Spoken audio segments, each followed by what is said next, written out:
Hi, this is John Foster of ALS Technology Education, and we are dealing with the Kumamoto Kosen technology seminars. Okay, so today we're going to be talking about the identifying features of a paragraph, looking at topic sentences and their controlling ideas and topics, as well as some major and minor supporting sentences, and we're going to go over that today. So identifying features of a paragraph. Here we go. So sentence function, of course, is important. Sentences cannot be put in just any order. They're very logically organized in English. So in the textbook, there's activity 1, and your instructor will direct you to the correct spot. So you need to match the features A to D with their function. So we need to know what the function of each are. So we're going to look at the different features. What are the features? Well, a main support is a feature. A minor support is a feature. A topic is a feature. And a controlling idea is a feature. These are 4 features of a sentence or of a paragraph. Okay, so do that activity.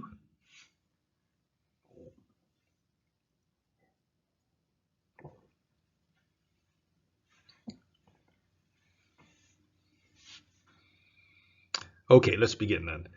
So the features: main supports, minor supports, topic, and controlling idea.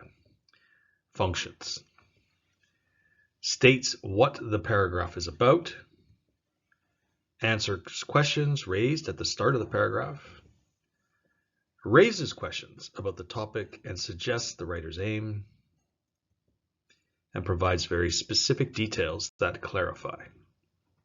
So what's the answer? Let's take a look. Okay. So main supports: answers questions raised at the start of the paragraph. Minor supports: they provide a very specific detail that clarify the main support.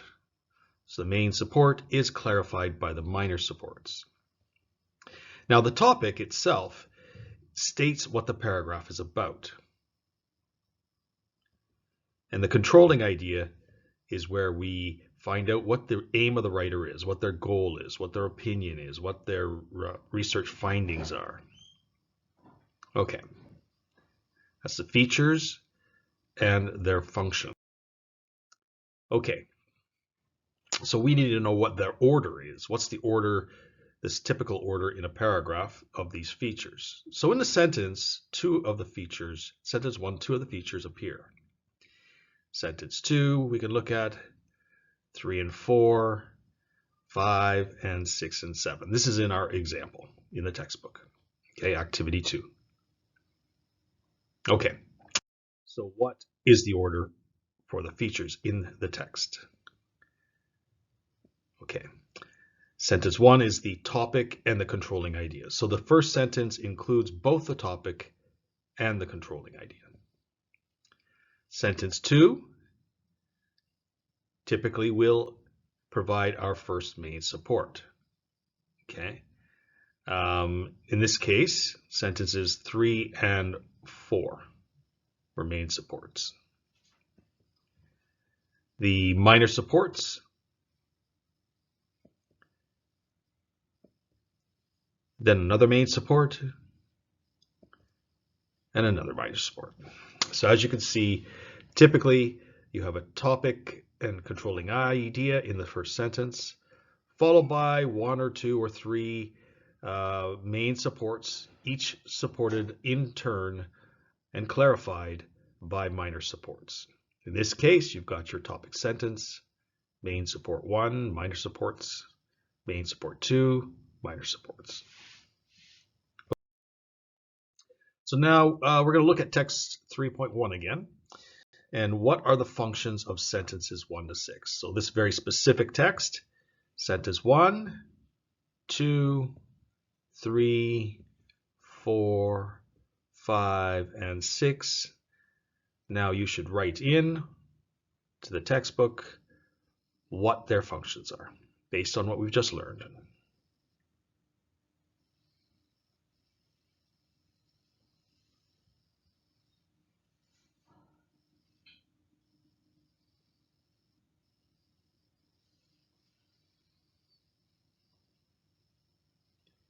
Okay, if you need more time, the professor can stop the tape, the video.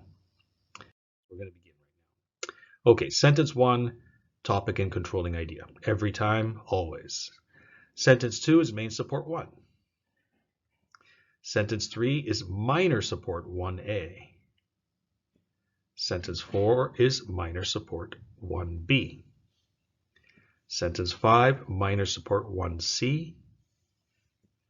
Sentence 6 is major support number 2, and in some cases the minor support is included in the same sentence as the main support. That's from text 3.1. Okay, so now let's look at sentence number 7. When is the function of sentence 7?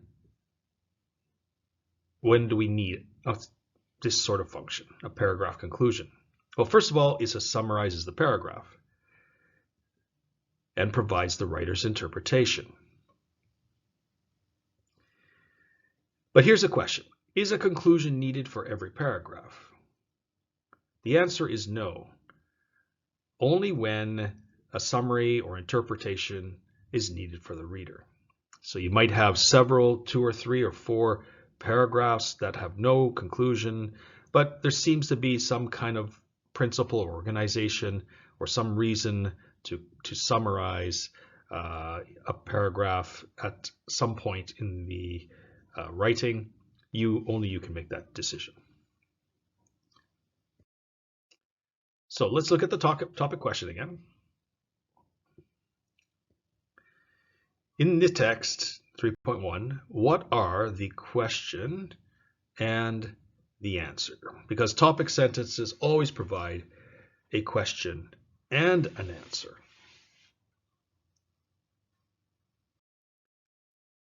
Okay. So we're going to look at that question. So what is the question? It's in the topic sentence. The question is always in the topic sentence. Okay, so the question is, what are the results that show improvements in processes? The whole paragraph is about this question. Okay? The entire question is about the improvements in processes, and as described by the results from the research. It's very important. So you must be able to identify the question for your paragraph, and it should be in the topic sentence. Okay, so what answers? There are actually 2 answers to this. With the one main support provides an answer, the other main support provides the second answer. So there are, in this case, 2 main supports, so 2 answers to the question. So improvement with A. In the particular text 3.1, improvement with the catalyst with 1 and 2% point loadings within a temperature range of 100 to 180 degrees Celsius. Okay, that's the answer. Remember, I'm just going to go back. So the question is, what are the improvements? There's one of the improvements. So improvement B, the catalyst S1.OPT/AIU is 9% higher than that with S1.0PT/AIN. Okay, so those are the answers. So in your topic sentence, you write the question must be clear. Your main supports provide answers. Okay, so that's the end of the module, and writing this paragraph in the Google Forms will allow you to receive your 10%. You can write that by the end of the year. Okay, that's the end of today's lecture.